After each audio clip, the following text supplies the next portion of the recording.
spirit musician.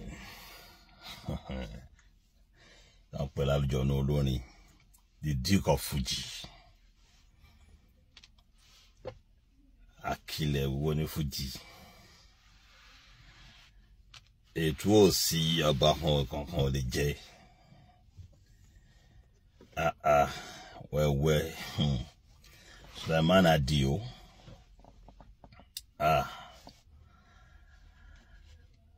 Baba JJ. Baba talking pariwo.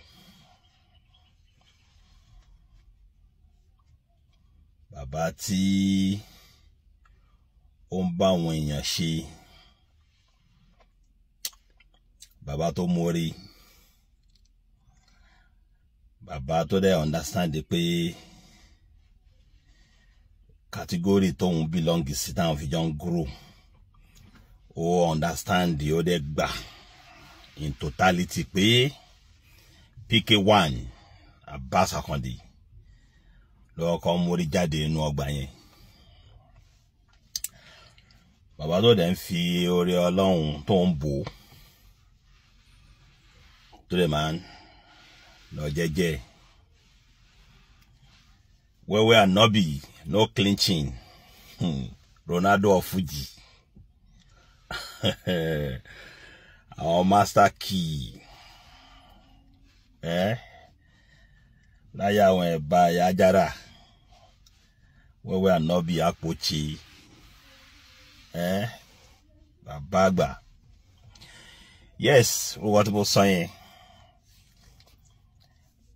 I'm referring to no other person than Alhaji Sulaiman Adio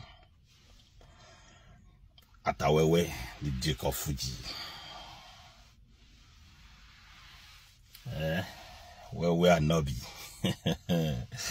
Paddy Tebini, where we are Nobi.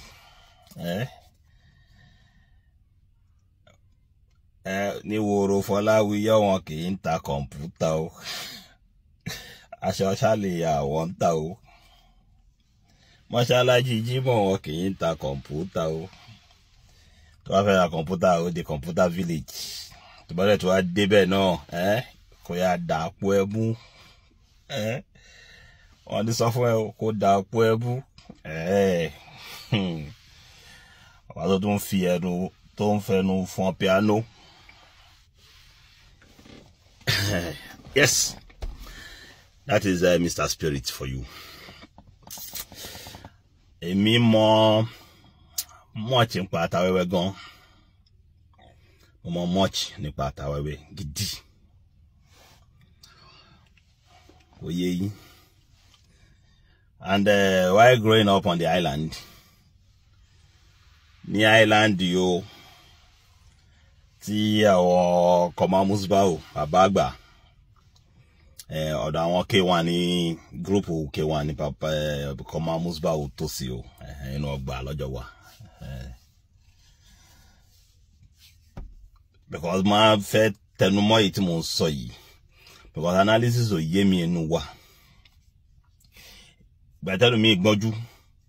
Bí àwọn ṣe collabo ló ṣe gbọ́njú wò pókè o ìtàlélé yìí nǹkan kan bẹ́ẹ̀ yẹn. Akile. As far as Akile is concerned, Babo ni jogbon. Taba gbe from our background. Wọ́n kẹ́ nígbà tó bá ti ń pè ní àwa náà mọ̀ ata, àwọn Atawewe yẹn, ṣe wọ́n kó máa ń ta gan. Kò dẹ̀ ní kò ń ṣe ọ̀rẹ́ ojú. So while growing up, Wewe tends to be very stubborn. Oh, Babakuba. From primary school, most often you, because he got that name, Small Pepe. He got that name from secondary school, primary school. To get to Rukwanye.